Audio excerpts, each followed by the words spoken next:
This is Rogue, a game developed and published on many platforms from 1980 to 1984 that is known for single-handedly creating a video game genre that is still recognized and used to this day. The genre, now known as roguelike, separates itself by use of death as a game mechanic, where on death the player must start from the beginning of the game with a new procedurally generated playspace. Many games have released with their unique take on this now called permadeath mechanic, but none have been quite as unique and punishing as Darkest Dungeon, a dungeon-crawling roguelike hybrid that uses frustration of permadeath to its advantage.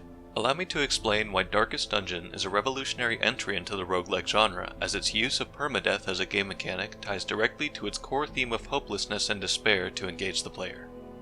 A good example of a modern roguelike that uses permadeath without discouraging the player is Hades.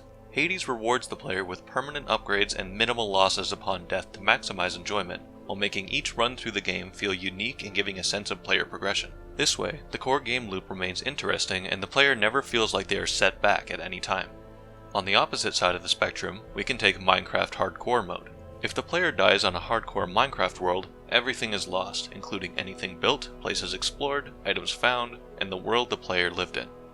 Darkest Dungeon's system is unique, as the player controls dozens of heroes at once rather than one central character.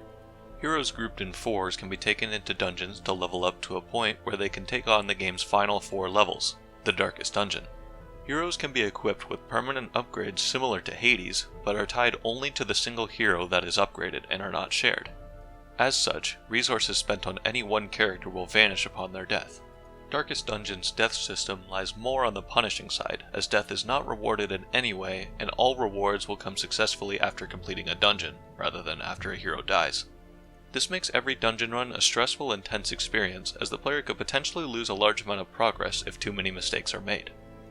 So why would a game seek to frustrate its players? This may seem counterintuitive, as games commonly serve as satisfaction simulators nowadays. This design philosophy is meant to create an emotional connection between the player and the game by making the player feel as the characters in the game would. This humanization of the characters and themes portrayed are intentional, as stated by the co-founder of the game in a GDC talk. One of the things we set out to do with Darkest Dungeon that made it unique is trying to create emotional attachment. So I think we succeeded. The real concept here is the idea of heroes are human. And Chris liked to say it's about the sword arm, not the sword. It's not how big your shoulder pads and giant glowing sword are. It's the human wielding it and how willing they are and able to fight. And so along with that, becomes the whole range of human emotion. So moments of despair, these uncomfortable decisions we're putting you in as the player. The moments of despair, they're only insofar as to create moments of triumph. Because what is an act of true heroism without the possibility of cowardice? Darkest Dungeon is designed to make the player reflect the themes the game presents, such as hopelessness, despair, and the stress of troublesome decision-making. These themes are prominently shown in the game's aesthetics, given its dark gothic art style combined with the freakish monsters you fight, as well as the ghostly ancestor narrating every move you make, as well as being deeply woven into the game's mechanics, such as a limited amount of healing, a stress mechanic that makes heroes refuse orders, and most prominently, the constantly looming possibility of permanently losing a hero at any time. The mechanic of permadeath will make every encounter feel tense and exciting, which is doubled down with the secondary combat mechanics, such as players being able to take critical damage, and Death's Door, which gives the player a final chance to save a hero's life that they worked so hard to level up. While this game suits the needs of fitting a theme well, it would still be an unenjoyable experience for those who suffered the consequences of a hero dying. However, there is some player-focused design that helps the player overcome the frustration of losing a hero. In the town between dungeon runs, the player can recruit more heroes from the stagecoach to ensure they don't run out of heroes to use, and during dungeon runs, artifacts can be found, and with enough of them, the stagecoach can be upgraded to attract heroes that come pre-leveled. This does not trivialize the game's challenge, however, as it may take time for the heroes the player needs to arrive, and when they do, they can only be level 3 of 6 at best.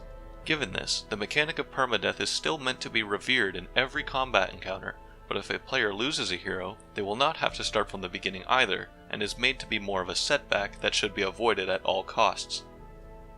Darkest Dungeon is a unique entry into the roguelike genre. It uses the mechanic of permadeath in such a way that the player feels hopeless and scared not only through dialogue and environmental storytelling, but also through the core game mechanic that the game's notorious difficulty revolves around.